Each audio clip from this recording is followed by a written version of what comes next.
अस्सलामु अलैकुम स्टूडेंट्स। आज हम केमिस्ट्री का न्यू चैप्टर स्टार्ट करने जा रहे हैं सॉलिड्स। और आज हम सॉलिड्स का introduction, types of solids and properties of solids को डिस्कस करेंगे। फर्स्ट ऑफ ऑल सॉलिड्स की बात करें तो बच्चे सॉलिड्स आर दो substance which are rigid, hard and they have definite shape and definite volume. इनका एक ख़ास शेप होती है बच्चे, इनके ख़ास वॉल्यूम भी होता है। अगर हम बच्चे गैस की बात करें तो जो गैसेज होती हैं they have not definite shape and definite volume. की जो गैसेज होती हैं उनका कोई ख़ास वॉल्यूम भी नहीं होता और उनका कोई ख़ास शेप भी नहीं होती। लिक्विड की बात करें तो बच्चे लिक्विड का जो वॉल्यूम होता है वो तो डेफिनेट होता है but they have no definite shape. लेकिन लिक्विड्स की भी कोई स्पेसिफिक शेप नहीं होती। लेकिन अब हम सॉलिड्स की बात करें तो बच्चे सॉलिड्स की शेप भी स्पेसिफिक होती है, डेफिनेट होती है और उनका वॉल्यूम भी डेफिनेट होता है। उसके अलावा जो सॉलिड्स होते हैं बच्चे इनके अंदर जो एटम आइंस या मालिक्यूल होते हैं वो आपस में क्लोजली पैक्ड होते हैं, उनके दरमियान स्पेसिस बहुत कम होती हैं।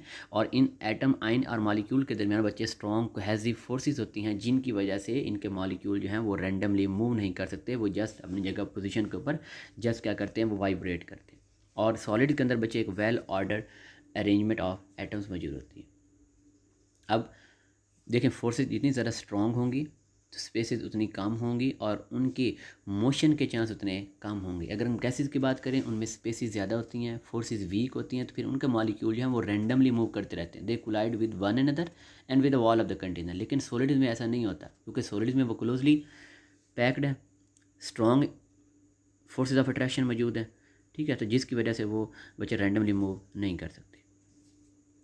अगेन बच्चे इस पैराग्राफ के अंदर फिर ये सब कुछ बताया गया कि जो सॉलिड्स होते हैं उनके अंदर एटम आइन और जो मालिक्यूल हैं उनके दरमियान स्ट्रॉन्ग फोर्स ऑफ अट्रैक्शन होती है जो उनको क्रिस्टलाइन सॉलिड के अंदर बचे कीप देम टुगेदर, उनको बिल्कुल आपस में ऐसे पकड़े रखती है, जोड़ के रखती है। And this gives a definite shape, rigidity and mechanical strength to the solids and such forces are called inter ionic.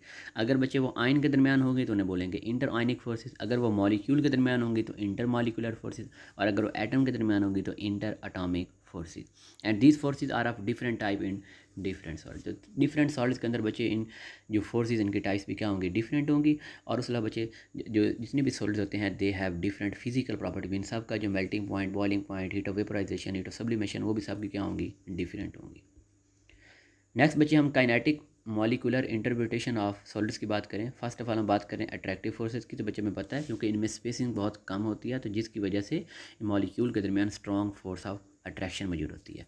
Next बच्चे हम रिजिडिटी की बात करेंगे। इसमें भी बार बार हम यही बात करेंगे कि सॉलिड के मॉलिक्यूल वो क्लोजली पैक्ड होते हैं और बच्चे उनकी मूवमेंट रिस्ट्रिक्टेड होती हैं, वो इतना ज़्यादा मूव नहीं करते जिसकी वजह से क्या होते हैं, वो रिजिड इन नेचर होते हैं। And the molecule can't move due to maximum attractive forces between them and hence molecule vibrate about their mean position। आपको ऑलरेडी बताया है बच्चे कि वो रैंडमली मूव नहीं कर सकते लेकिन अपनी पोजीशन पर क्या करेंगे, जस्ट और जस्ट वाइब्रेट करेंगे। नेक्स्ट बच्चे हम डेंसिटी की बात करें तो सॉलिड्स की डेंसिटी बहुत ज़्यादा होती है। रीज़न क्या है बच्चे, अगेन वही कि जो मॉलिक्यूल होते हैं वो क्लोजली पैक्ड होते हैं। जब वो क्लोजली पैक्ड होंगे तो बच्चे उनका वॉल्यूम क्या होगा, वो मिनिमम होगा।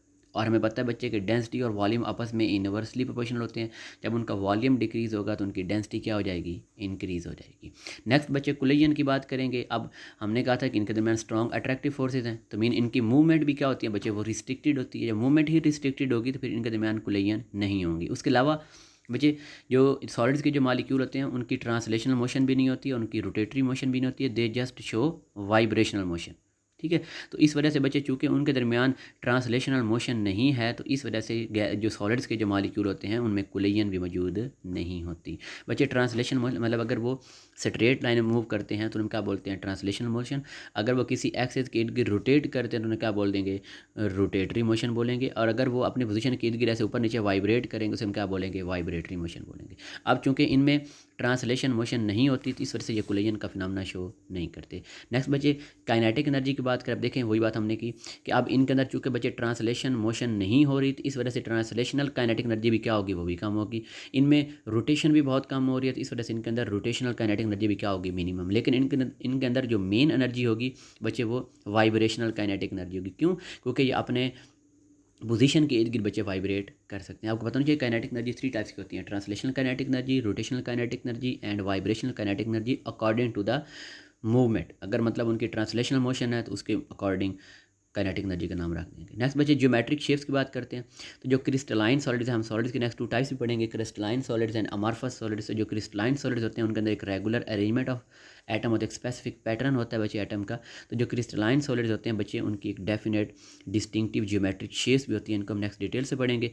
And it is due to the definite and orderly arrangement of the atom, ion and molecule in 3 dimensional space. वही बच्चे बात है क्योंकि क्रिस्टलाइन सॉलिड्स हैं तो उनके अंदर 3 डायमेंशनल बच्चे शेप के अंदर जो एटम, आयन या मॉलिक्यूल उनकी स्पेसिफिकली क्या होती है, अरेंजमेंट होती है। नेक्स्ट अगर हम प्रॉपर्टीज़ ऑफ सॉलिड्स की बात करें तो बच्चे इसमें फर्स्ट ऑफ ऑल हम बात करेंगे डिफ्यूजन की। तो हमने भी कहा कि जो डिफ्यूजन होता है बच्चे वो डिपेंड करता है upon the velocities of molecule. अब चूँकि सॉलिड्स के केस में उनकी जो वेलोसिटी वो बहुत कम है तो इस वजह से यहाँ पे डिफ्यूजन भी क्या होगी, बहुत बहुत कम होगी, मिनिमम होगी। नेक्स्ट बच्चे कंप्रेशन की बात करें।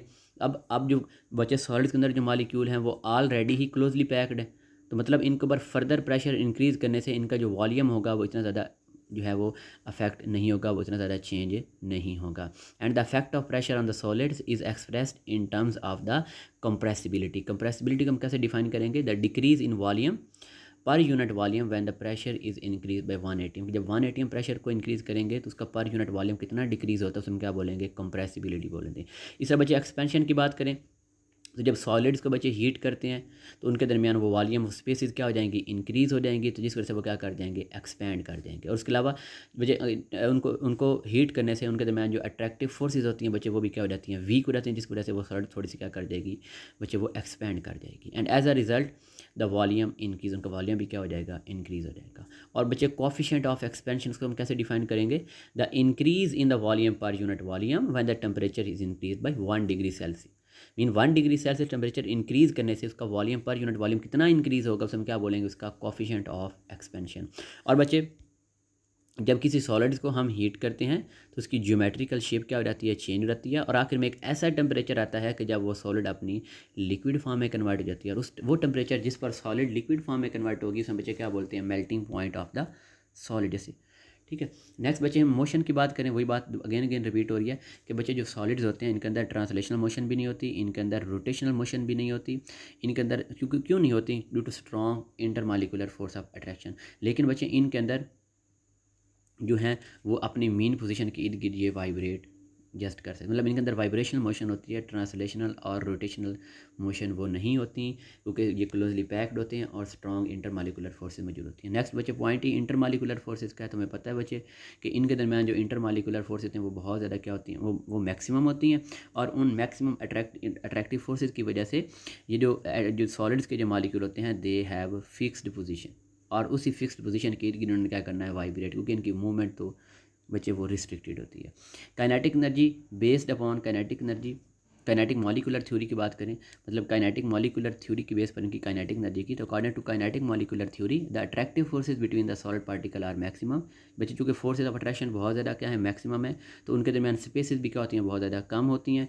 और उसके अलावा ये ट्रांसलेशनल और वाइब्रेशनल काइनेटिक एनर्जी वो इनके पास नहीं होती, जस्ट इनके पास क्या होती है बच्चे, वाइब्रेशनल काइनेटिक एनर्जी, क्योंकि इन्होंने जस्ट अपनी मेन पोजीशन के इर्द क्या करना है, वाइब्रेट करना है। They carry just vibrational kinetic energy. Next बच्चे टाइप्स ऑफ सॉलिड्स की बात करें तो हमारे पास मेनली 2 टाइप्स ऑफ सॉलिड्स हैं। किसकी बेस पर, on the basis of regular arrangement of the constituents atom, ion और मॉलिक्यूल। बच्चे उनकी अरेंजमेंट के ऊपर, अगर वो रेगुलरली, अगर वो एक स्पेसिफिक पैटर्न के अंदर वो एटम, आयन और मॉलिक्यूल अरेंज होंगे तो वो बनाएंगे क्रिस्टलाइन सॉलिड। और अगर वो randomly without any specific pattern अगर वो बच्चे अरेंज होते हैं वो क्या बना देंगे, अमॉर्फस सॉलिड। तो क्रिस्टलाइन सॉलिड को हम क्या बच्चे क्या बोलेंगे, दी सॉलिड्स, दो solids in which atom, ions और molecules are arranged in definite 3 dimensional pattern. In specific 3 dimensional pattern के अंदर अगर वो बच्चे एटम, आयन और मॉलिक्यूल अरेंज होंगे तो हम क्या बोलेंगे, क्रिस्टलाइन सॉलिड्स बोलेंगे। The recurring regular geometrical pattern of the structure extend 3 dimensionally. बच्चे रिक्यूरिंग मतलब होता है बार बार वही पैटर्न क्या होता रहेगा, रिपीट होता रहेगा। 3 डायमेंशनली बात उसी पैटर्न में क्या होती है ना, रिपीट होते जाना। उसके अलावा बच्चे क्रिस्टलाइन सॉलिड्स की एक और प्रॉपर्टी क्या होती है कि they contain the water of crystallization, कि इनके अंदर वाटर ऑफ क्रिस्टलाइजेशन भी होता है जो कि अमॉर्फस सॉलिड्स के अंदर नहीं होता। जैसे एग्जांपल बच्चे यहाँ बताई गई है CuSO4.5H2, और यहाँ पर 5H2 क्या है, water of crystallization, copper sulphate dot 5H2। Next बच्चे अमॉर्फस सॉलिड्स की बात करें तो बच्चे अमॉर्फस जो हैं, जो सारी की सारी सॉलिड्स हैं वो क्रिस्टलाइन नहीं होती, कुछ अमॉर्फस सॉलिड्स भी होती हैं। और अमॉर्फस का मतलब बच्चे क्या होता है, शेपलेस। और हमारे पास सब्सटेंसेस बचे वो होती हैं कि जिनके अंदर वो एटम, आयन और मालिक्यूल वो एक स्पेसिफिक पैटर्न के अंदर अरेंज नहीं होते। एग्जांपल की बात करें बच्चे, ग्लास है, plastic, rubber, glue, these all are the example of the amorphous solids. अब बच्चे, these substances have solid state properties and virtually complete maintenance of the shape and volume। मतलब इनकी जो मेनली तो वही होंगी, इनकी डेफिनेट शेप भी होगी, इनका डेफिनेट वॉल्यूम भी होगा और इनकी प्रॉपर्टीज़ भी सॉलिड स्टेट की तरह की होंगी। लेकिन बच्चे चूँकि इनके अंदर जो है वो ऑर्डर्ड क्रिस्टलाइन स्टेट वो इनके अंदर मौजूद नहीं होती। और बच्चे हम क्रिस्टलाइन सॉलिड को भी अमॉर्फस सॉलिड में कन्वर्ट कर सकते हैं। कैसे कन्वर्ट करेंगे? जब हम क्रिस्टलाइन सॉलिड को हीट करेंगे, उसको मेल्ट करेंगे और मेल्ट करने के बाद उसको फ़ौरन क्या कर देंगे? कूल कर देंगे।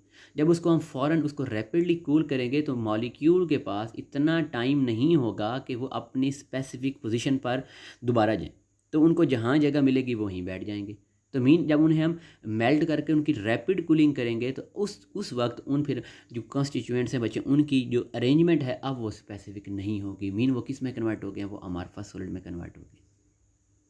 अब बच्चे, अमॉर्फस सॉलिड का मतलब ये नहीं है कि पूरी की पूरी अमॉर्फस सॉलिड के अंदर कोई रेगुलर पैटर्न नहीं होगा, ऐसा नहीं होता। बल्कि इसके अंदर कुछ ऐसे रीजन होते हैं जहाँ पर वो स्मॉल रीजन होते हैं जहाँ पर क्या होता है? ऑर्डरली अरेंजमेंट मौजूद होता है और उन रीजन को हम बच्चे क्या बोलते हैं? These are called the crystallites. और उसके अलावा बच्चे जो क्रिस्टलाइन सॉलिड होते हैं they have sharp melting and boiling, उनका एक फिक्स्ड खास बच्चे मेल्टिंग और बॉइलिंग पॉइंट होता है। लेकिन जो अमॉर्फस सॉलिड्स होते हैं बच्चे, they do not have sharp melting, इनका कोई शार्प मेल्टिंग और बॉइलिंग पॉइंट नहीं होता। इनको जब हम मेल्ट करते हैं तो बच्चे ये एक वाइड टेम्परेचर रेंज के ऊपर ऐसे ऐसे क्या होते जाते हैं बच्चे? ये सॉफ्ट हो जाते हैं। And they also do not possess the definite heat of fusion. Next बच्चे, अगर हम इनमें डिफरेंस की बात करें तो फर्स्ट डिफरेंस बच्चे अगेन जो वही कि जो क्रिस्टलाइन जो सॉलिड्स होते हैं बच्चे, उनके अंदर डेफिनेट एक पैटर्न, स्पेसिफिक ज्योमेट्रिकल स्ट्रक्चर होता है। For example NaCl sodium chloride की बात करें तो उसका स्पेसिफिक ज्योमेट्री क्या होती है? क्यूबिकल। लेकिन जो अमॉर्फस सॉलिड्स होते हैं बच्चे, उनकी कोई स्पेसिफिक ज्योमेट्रिक स्ट्रक्चर नहीं होता। For example glass. नेक्स्ट बच्चे बात करें, फर्स्ट ऑफ ऑल तो हमने बात की ज्योमेट्रिक स्ट्रक्चर की कि क्रिस्टलाइन सॉलिड के अंदर एक स्पेसिफिक डेफिनेट ज्योमेट्रिक स्ट्रक्चर होता है, अमॉर्फस सॉलिड के अंदर नहीं होता। सेकंड बच्चे पॉइंट की बात करें तो जो क्रिस्टलाइन सॉलिड्स होते हैं उनके अंदर कॉन्स्टिट्यूएंट्स की स्पेसिफिकली अरेंज होते हैं, एक स्पेसिफिक पैटर्न से अरेंज होते हैं। लेकिन जो अमॉर्फस सॉलिड्स हैं उनके अंदर जो कॉन्स्टिट्यूएंट्स हैं बच्चे वो एक रेगुलर पैटर्न के अंदर अरेंज नहीं होते।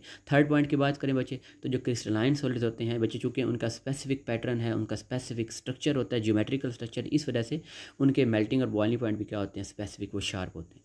लेकिन अमॉर्फस सॉलिड्स की बात करें तो बच्चे उनके मेल्टिंग पॉइंट शार्प नहीं है और जब उनको हीट करेंगे तो वो ग्रेजुअली ऐसे ऐसे क्या होते जाते हैं? वो सॉफ्ट हो जाते हैं और उनको हम सुपर कोल्ड लिक्विड भी बोलते हैं। For example glass and plastic. Next बच्चे हम बात करें डिफरेंस की तो जो हमने कहा जो क्रिस्टलाइन सॉलिड्स होते हैं बच्चे, उनके अंदर वाटर ऑफ क्रिस्टलाइजेशन वो भी क्रिस्टल का पार्ट होता है। लेकिन अमॉर्फस सॉलिड के अंदर ये वाटर ऑफ क्रिस्टलाइजेशन मौजूद नहीं होता। यहाँ पर एग्जांपल दे रहे हैं बच्चे, आयरन सल्फेट .7H2, तो देखिए ये क्रिस्टलाइन सॉलिड है और इसके अंदर वाटर ऑफ क्रिस्टलाइजेशन भी मौजूद है। और बच्चे लास्ट पॉइंट हम बात करें कि हमारे पास जो क्रिस्टलाइन सॉलिड्स होते हैं, देखिए अमॉर्फस सॉलिड्स जो होते हैं बच्चे, जब इनको हीट करते हैं तो ये ऐसा ऐसा क्या होते जाते हैं? ये सॉफ्ट होते जाते हैं और ये and they become mobile over a wide range of temperature. लेकिन क्रिस्टलाइन सॉलिड में ये वाला फिनोमेना नहीं होता। नेक्स्ट बच्चे हम प्रॉपर्टीज़ ऑफ क्रिस्टलाइन सॉलिड्स की बात करेंगे। क्रिस्टलाइन सॉलिड मीन जिनके अंदर बच्चे specific arrangement of regular arrangement of atom, ion और मॉलिक्यूल होता है और जिनकी एक डेफिनेट ज्योमेट्रिकल स्ट्रक्चर भी होता है बच्चे, उनके हम प्रॉपर्टीज़ को डिस्कस करने जा रहे हैं। और फर्स्ट हमारे प्रॉपर्टीज़ बच्चे यही है, जियोमेट्रिकल शेप्स। हमने ऑलरेडी बच्चे बात कर चुके हैं कि जो क्रिस्टलाइन सॉलिड्स होती हैं they have definite distinctive geometrical shape. किस वजह से? Due to definite and orderly arrangement of atom, ion और molecule in the 3 dimensional space. बच्चे अगेन बात वही रिपीट हो रही है क्योंकि क्रिस्टलाइन सॉलिड्स के अंदर atom, ion, molecule regularly arranged है, उनका एक डेफिनेट अरेंजमेंट है जिसकी वजह से बच्चे उनकी एक स्पेसिफिक जो है वो ज्योमेट्रिकल शेप भी होगी। एग्जांपल की बात करते हैं और उसके अलावा बच्चे, और उसके अलावा हम डिफरेंट अभी एग्जांपल भी नेक्स्ट देखेंगे। जैसे अभी हमने NaCl की बात की तो बच्चे उसकी ज्योमेट्रिकल शेप क्या होती है? NaCl की क्यूबिक होती है, सोडियम क्लोराइड की। अच्छा, उसके अलावा बच्चे इनके अंदर जो इंटरफेशियल जो एंगल होते हैं, इनकी फेसिस के दरमियान जो एंगल होते हैं वो कभी भी चेंज नहीं होते। बेशक हम सॉलिड्स को जिस मर्जी शेप में ग्रो कर लें, उनकी इंटरफेशियल एंगल बच्चे वो कभी भी चेंज नहीं होंगे। और उसके अलावा बच्चे उनके फेसिस और angle they remain characteristic even when the material is ground to a fine. अगर हम सॉलिड को बच्चे बिल्कुल उसको पीस कर उसको पाउडर फॉर्म में कन्वर्ट कर देंगे, फिर भी उनके बच्चे फेसिस और फेसिस के दरमियान जो एंगल हैं, इंटरफेशियल एंगल, वो कभी भी चेंज नहीं होंगे। नेक्स्ट बच्चे मेल्टिंग पॉइंट की बात करें तो जो क्रिस्टलाइन सॉलिड्स होते हैं they have sharp melting point. और जब बच्चे इन क्रिस्टलाइन सॉलिड्स को जब हम हीट करते हैं तो बच्चे जो हीट जिस जगह पर हीट करेंगे वहाँ पर जो मॉलिक्यूल एटम या आयन होंगे तो अपनी जगह पर क्या करना स्टार्ट कर देंगे, वाइब्रेट करना स्टार्ट करेंगे एट हाई फ्रिक्वेंसी। और अब बच्चे वो काइनेटिक एनर्जी को आगे क्या करेंगे, थ्रू आउट द सॉलिड क्या करेंगे कि वो उस वाइब्रेशन की वजह से वो जो हीट होगी या वो जो एनर्जी होगी और मतलब वो एक सॉलिड के एक पार्ट से दूसरे पार्ट के अंदर क्या हो जाएगी, ट्रांसफ़र हो जाएगी। And at the melting point जब किसी सॉलिड ने मेल्ट होना होता है तो बच्चे उस वक्त उनकी वाइब्रेशनल एनर्जीज वो क्या होती हैं, वो मैक्सिमम होती हैं। और जब उनकी वाइब्रेशन एनर्जी मैक्सिमम इतनी ज़्यादा होंगी उस वक्त बच्चे फिर वो अपनी पोजीशन क्या कर देते हैं, वो लीव कर देते हैं और हम बोलते हैं सॉलिड जो है वो लिक्विड के अंदर कन्वर्ट हो गई है। नेक्स्ट बच्चे हम प्रॉपर्टी की बात करें, वो हमारे पास है क्लीवेज प्लेन। अब हमें पता है कि जो क्रिस्टलाइन सॉलिड्स हैं उनके अंदर कॉन्स्टिट्यूएंट हैं वो क्लोजली पैक्ड हैं और जब बाहर से उस सॉलिड के ऊपर जब हम प्रेशर अप्लाई करेंगे तो बच्चे उनका जो क्रिस्टल्स होगा it change into small crystal of the same size and shape as that of the मतलब उसको प्रेशर लगा के उसको ब्रेक करेंगे तो जो छोटी छोटी क्रिस्टल बनेगी उनका साइज़ भी सेम होगा और उनकी जो शेप होगी वो भी ओरिजिनल क्रिस्टल की तरह उनकी शेप भी क्या होगी बच्चे, वो भी सेम होगी। अब हम क्लीवेज बोलते किसे बच्चे, the breaking up of larger crystal into smaller one with the identical size and shape. एक बड़ी क्रिस्टल को तोड़कर छोटी छोटी क्रिस्टल बनाना जिनका आपस में साइज़ भी क्या होगा, सेम होगा और उनकी जो शेप्स होंगी बच्चे वो ओरिजिनल की तरह क्या होंगी, जो ओरिजिनल क्रिस्टल की तरह क्या होंगी, वो सेम होगी। मीन इनका साइज़ आपस में सेम होगा और जो शेप होगी वो ओरिजिनल की तरह की होगी। And the plane which contain the direction of cleavage is called the cleavage plane. Example की बच्चे बात करते हैं, देखें हमारे पास यहाँ पर बच्चे एग्जाम्पल है nickel sulphate dot 6H2O crystal can be cleaved easily provided the cleavage is parallel to the surface. मतलब उसके अगर सरफेस के पैरेलल अगर उसको ब्रेक करेंगे इस क्रिस्टल को तो बच्चे इसकी जो साइजेज होंगे वो भी आइडेंटिकल होंगे और इनकी जो शेप होगी वो भी चेंज नहीं होगी, वो भी सेम रहेगी। तीसरा क्लीवेज ऑफ सोडियम नाइट्रेट को बच्चे बात करें and CH3COO twice Ca calcium oxalate बच्चे इसकी अगर हम बात करें तो बच्चे इसकी क्लीवेज वो भी बहुत आसान है और वो भी कैसे होती है, it is parallel to the surface, वही सरफेस के पैरेलल उसको हम ब्रेक कर सकते हैं। और मीका की बात करें, mica can also be cut easily parallel to the layer. मतलब ये उनकी जो क्लीवेज प्लेन है वो उनकी सरफेस के पैरेलल मौजूद है, मतलब इन प्लेन के अंदर उनको हम जो है वो बच्चे इजीली ब्रेक कर सकते हैं। किसके अंदर, into small identical size crystal और उनकी शेप भी क्या होगी, वो सेम होगी। नेक्स्ट बच्चे हमारे पास है habit of crystal. Habit of crystal हम किसे बोलते हैं, the shape of the crystal in which it usually grows is called the habit of the crystal. और बच्चे क्रिस्टल हमारे पास ऑब्टेन कब होती हैं कि जब हम किसी सैचुरेटेड सोल्यूशन को कूल करते हैं या किसी लिक्विड सब्सटेंस को स्लोली कूल करेंगे उसके क्या बन जाती हैं बच्चे, क्रिस्टल बन जाती हैं। And these crystals are formed by growing in various direction. और अगर कंडीशन को सेम रखेंगे, तो बच्चे जो क्रिस्टल्स जो ग्रोइंग हो रही हैं उनकी शेप भी क्या रहेगी, वो भी सेम होगी। लेकिन अगर कंडीशन को चेंज कर देंगे तो उन क्रिस्टल की शेप भी क्या हो जाएगी, चेंज हो जाएगी। यहाँ पर एग्जांपल की बात करें, देखिए NaCl सोडियम क्लोराइड, बच्चे अगर इसकी कंडीशन को अगर हम चेंज नहीं करेंगे तो NaCl की क्रिस्टल जो वो बनेंगी क्यूबिक। लेकिन अगर हम बच्चे कंडीशन को चेंज कर देंगे, मीन अगर हम उस सोल्यूशन के अंदर 10% यूरिया ऐड कर देते हैं, अब 10% यूरिया की इम्प्योरिटी है और बच्चे इस इम्प्योरिटी के ऐड करने की वजह से उन क्रिस्टल की शेप बच्चे वो क्या हो जाती है, चेंज। और वो कैसे रहती है, it become needle like. Mean पहले NaCl क्यूबिक थे, क्यूबिक क्रिस्टल उनकी कब थी, जब हमने कंडीशन को चेंज नहीं किया। अब हम कंडीशन को चेंज कर रहे हैं, हम उसके अंदर 10% यूरिया ऐड कर रहे हैं एज एन इम्प्योरिटी, तो बच्चे इस इम्प्योरिटी की वजह से अब उनकी शेप क्या हो जाएगी, चेंज हो जाएगी और वो क्या बन जाएगी, क्यूबिक से नीडल लाइक बन जाएगी। नेक्स्ट बच्चे हमारे पास बात करेंगे एनआइसोट्रॉपी की। अब बच्चे एनआइसोट्रॉपी किसे हम बोलते हैं, देखें हमारे पास कुछ ऐसी फिजिकल प्रॉपर्टीज़ होती हैं, मतलब सॉलिड्स की इन क्रिस्टल्स की कुछ ऐसी क्रिस्टलाइन सॉलिड की कुछ ऐसी फिजिकल प्रॉपर्टीज़ होती हैं जो कि बच्चे डायरेक्शन पर डिपेंड करती हैं। And such properties are called the anisotropic properties and this phenomena is called the anisotropy. Mean anisotropic properties बच्चे वो प्रॉपर्टीज़ होती हैं जो डायरेक्शन पर डिपेंड करेंगे। अभी इसका एग्जाम्पल देखें हम क्लियर हो जाएगा। इसके पहले एग्जाम्पल बच्चे बताएं कि हमारे पास रिफ्रैक्टिव इंडेक्स, मतलब ये भी जो फिजिकल जो प्रॉपर्टी है ये भी डायरेक्शन पे डिपेंड करती है। इस तरह coefficient of thermal expansion, electrical and thermal conductivities are some time the anisotropic in nature. अगर बच्चे हम बात करें क्लीवेज की, अभी हमने लास्ट टाइम जो क्लीवेज पढ़ा, तो बच्चे क्लीवेज भी हम एक स्पेसिफिक प्लेन के अंदर कर सकते हैं, हर प्लेन के अंदर उसको हम वो इक्वल साइज़ की क्रिस्टल, छोटी छोटी क्रिस्टल में हम कन्वर्ट नहीं कर सकते। तो चूँकि जो क्लीवेज है वो भी डायरेक्शन पर डिपेंड करती है, तो इस वजह से हम क्लीवेज को भी बोलेंगे cleavage it self is an isotropic behaviour, कि जो क्लीवेज है वो भी एन आइसोट्रॉपिक बिहेवियर शो करती है। अच्छा बच्चे, अब हम बात करते हैं यहाँ पर इसकी, देखें, the variation in this properties with direction is due to the fact that orderly arrangement of the particle in crystalline solid is different in different direction। हमने भी बात की थी ना कि ये जो फिजिकल प्रॉपर्टीज़ होती हैं ये उनकी बच्चे वो डायरेक्शन पर डिपेंड करती हैं। अब एक्चुअली होता क्या है कि क्रिस्टलाइन सॉलिड के अंदर जो पार्टिकल की अरेंजमेंट जो होती है बच्चे वो डिफरेंट डायरेक्शन में डिफरेंट होती है। हम एग्जांपल बच्चे लेते हैं ग्रेफाइट की।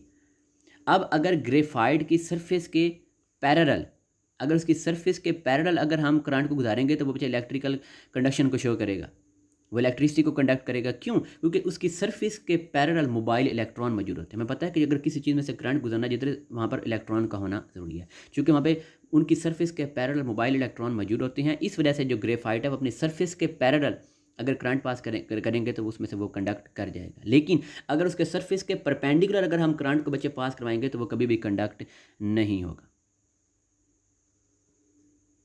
Therefore it's conductivity is in this direction is far better than the perpendicular. वही बात आ गई कि पैरेलल करंट आसानी से गुजरेगा। क्यों? क्योंकि लेयर्स के दरमियान बच्चे मोबाइल इलेक्ट्रॉन मौजूद हैं तो वो इजीली कंडक्ट कर लेंगे। अब उसके सरफेस के परपेंडिकुलर करंट गुजारेंगे तो वो भी कभी भी कंडक्ट नहीं होगा, क्योंकि उसके सरफेस के परपेंडिकुलर बच्चे मोबाइल इलेक्ट्रॉन मौजूद नहीं है। तो मतलब ग्रेफाइट में से जो हम इलेक्ट्रिसिटी को कंडक्ट करवाने जा रहे हैं, उस इलेक्ट्रिसिटी को जो पास करवाने जा रहे हैं, क्योंकि वो डायरेक्शन पर डिपेंड कर रही है, इसे हम क्या बोलेंगे?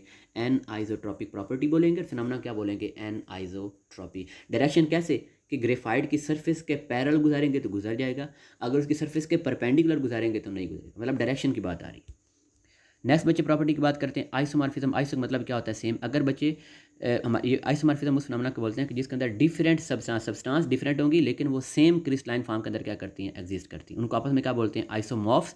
और फिनोमेना क्या बोलते हैं? आइसोमॉर्फिज्म बोलते हैं। अब बच्चे याद रखना कि ये जो क्रिस्टलाइन जो भी फॉर्म होती है वो एटम्स की केमिकल नेचर पर डिपेंड नहीं करती, बल्कि वो डिपेंड करती है number of atoms and their way of combination. और जो आइसोमॉर्फ्स होते हैं जिनकी आपस में जो क्रिस्टलाइन फॉर्म वो सेम होते हैं, तो बच्चे उनके अंदर ऑलमोस्ट ज़्यादातर उनके अंदर क्या होते हैं? उनके अंदर रेशियो ऑफ एटम्स भी क्या होती है? वो भी बच्चे सेम होती है। उनकी फिजिकल और प्रॉपर्टीज़ क्योंकि वो डिफरेंट होंगी तो जरी बात उनकी फिजिकल और केमिकल प्रॉपर्टीज़ वो भी क्या होंगी बच्चे? वो डिफरेंट होंगी। और उनको हम isomorphic substance crystallize together in all proportion in the homogeneous mixture. और इस एग्जाम्पल की बच्चे बात करते हैं। देखिए हमारे पास सोडियम नाइट्रेट, पोटेशियम नाइट्रेट दोनों डिफरेंट है, फिजिकल केमिकल प्रॉपर्टीज डिफरेंट होगी, लेकिन दोनों की क्रिस्टलाइन फॉर्म क्या है? रोहम्बोहेड्रल। और दोनों के अंदर एटॉमिक रेशियो भी क्या है? सेम, 1:1:3। तो बच्चे ये टेबल आपने सारा कर लेना। जिस तरह कॉपर सिल्वर की बात करें और उसके बच्चे नीचे जिंक और केडियम की बात करें, उनकी सेम क्या है? हेक्सागोनल। और रेशियो भी कितनी है? 1:1। इस तरह बच्चे कुछ आयन की बात करेंगे, NO3-1 कार्बोनेट आयन, इन दोनों की नेगेटिव चार्ज आयन है, इनका स्ट्रक्चर भी सेम होता है। इस तरह हम बात करें सल्फेट और क्रोमेट आयन की बात करें तो उनका स्ट्रक्चर भी सेम होता है। कार्बोनेट और नाइट्रेट बात करें तो ये ट्राईएंगुलर प्लेनर दोनों के दोनों होते हैं, और सल्फेट और जो क्रोमेट है वापस में टेट्राहेड्रल होते हैं। मीन हैं डिफरेंट लेकिन उनकी जो क्रिस्टलाइन फॉर्म होती है वो सेम होती है। नेक्स्ट बच्चे पॉलीमॉर्फिज्म की बात करें। पॉली मीन मैनी, अगर एक ही compound more than one form में एग्जिस्ट करेगा तो हम क्या बोलेंगे? पॉलीमॉर्फिक कंपाउंड बोलेंगे। और फिनोमेना क्या बोलेंगे? पॉलीमॉर्फिज्म बोलेंगे। और उसकी वो जो फॉर्म्स आएंगे उनको बोलेंगे पॉलीमॉर्फ्स। अब बच्चे देखें, चूंकि एक ही कंपाउंड है वो मोर देन वन फॉर्म में एग्जिस्ट कर रहा है, कंपाउंड सेम है, तो इस वजह से उनकी केमिकल प्रॉपर्टीज सेम होंगी लेकिन उनकी फिजिकल प्रॉपर्टीज वो क्या होंगी? डिफरेंट। क्यों? क्योंकि जो फिजिकल प्रॉपर्टीज होती हैं बच्चे वो स्ट्रक्चरल अरेंजमेंट पर डिपेंड करते हैं। क्योंकि उनका अरेंजमेंट डिफरेंट है, उनकी क्रिस्टलाइन फॉर्म डिफरेंट हो रही है, तो इस वजह से उनकी फिजिकल प्रॉपर्टीज डिफरेंट होंगी लेकिन उनकी केमिकल प्रॉपर्टीज सेम रहेंगी। सिल्वर नाइट्रेट बच्चे रोम्बोहेड्रल फॉर्म में भी होता है, ऑर्थोरोम्बिक फॉर्म में भी होता है। Calcium carbonate trigonal and orthorhombic. Next बच्चे बात करते हैं सिमेट्री। सिमेट्री हम किसे बोलते हैं?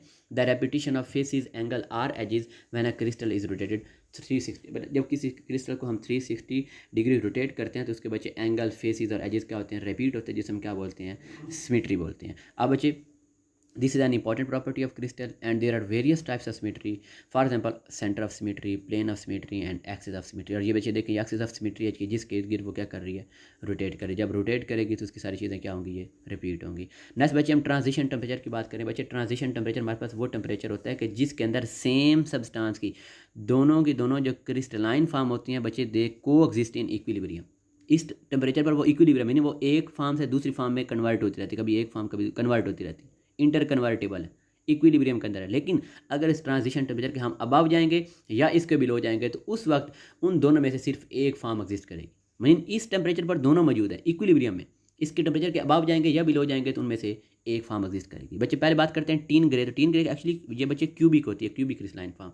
और टीन वाइट की बात करेंगे तो टेट्रागोनल। अब दोनों के बच्चे 18 डिग्री के ऊपर दोनों क्या होती हैं, ये इक्विलिब्रियम के अंदर होती है। इसे सल्फर की बात करें तो मोनोक्लिनिक और आर्थोरोम्बिक, इसका ट्रांजिशन टेम्परेचर कितना है 95.6। पोटाशियम नाइट्रेट की बात करें बच्चे तो इसकी आर्थोरोम्बिक और होमोहेड्रल, इसकी दो क्रिस्टलाइन फॉर्म होती हैं, आपस में इक्विलिब्रियम कब होती हैं, कौन से टेम्परेचर पर, 128.5, जिसे हम क्या बोलेंगे उनका ट्रांजिशन टेम्परेचर। और लास्ट बच्चे बात कर रहे हैं एलोट्रॉपी। बच्चे याद रखना जो एलोट्रॉपी का फिनोमेना होता है ये कंपाउंड नहीं बल्कि ये एलिमेंट शो करते हैं। जब कोई एक एलिमेंट मोर देन वन फॉर्म में एग्जिस्ट करेगा उसे हम क्या बोलेंगे, एलोट्रॉपी बोलेंगे। और फिनोमेना को क्या, और उस एलिमेंट को क्या बोलेंगे, एलोट्रॉप। और फिनोमेना को क्या बोलेंगे, एलोट्रॉपी बोलेंगे। बच्चे सल्फर, फास्फोरस, कार्बन, टीन, ये सारे के सारे जो एलिमेंट है ये एलोट्रॉपी का फिनोमेना शो करते हैं। यहाँ पे सल्फर का बताया गया बच्चे, उसकी क्रिस्टलाइन फॉर्म कौन कौन सी है, रोम्बिक एंड मोनोक्लिनिक।